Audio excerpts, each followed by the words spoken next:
La Cour suprême de justice rend depuis quelques jours ses arrêts dans le contentieux électoral dont elle a eu à connaître à la suite des élections. Le fait que la justice congolaise ait invalidé les résultats proclamés par la CENI dans une vingtaine de circonscriptions, le fait que cela soit intervenu après une procédure contradictoire où chaque parti a présenté librement dans une séance publique ses prétentions et pièces à l'appui,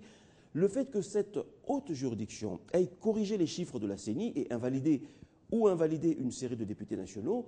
le fait que parmi les députés invalidés, il y a des gens qui sont plus connus et matériellement plus riches que leurs adversaires, le fait que la victoire de certains députés proches et même très proches d'un membre du bureau de la CENI ait été invalidée, tout ça, évidemment, sonne non seulement comme une nouvelle critique du travail de la CENI, mais il est bien clair que c'est aussi une démonstration que la justice existe bel et bien en RDC. C'est la preuve qu'il y a des juges courageux, consciencieux, qui sont capables, dans un climat de pression tous azimuts, de dire le droit. En réalité, quand on regarde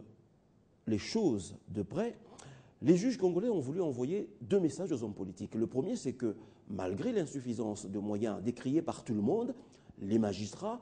ont démontré qu'ils avaient une âme, que eux aussi étaient des patriotes et qu'à leurs yeux, la justice congolaise n'était pas une justice de riches contre les pauvres, mais qu'elle était la pièce maîtresse de la démocratie et qu'ils étaient, eux, juges, disposés à accompagner les politiques dans cette voie. Puis l'autre chose, c'est qu'on est dans une nouvelle législature et que les juges ont voulu réclamer plus de tolérance zéro.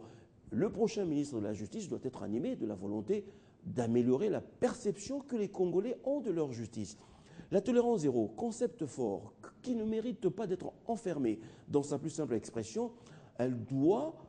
non pas servir d'effet d'annonce, mais elle doit être porteuse d'espoir pour les plus faibles d'entre nous et aussi faire en sorte que le budget de son application, visible en tout cas auprès de la population, doit être à la hauteur des difficultés que la justice congolaise rencontre.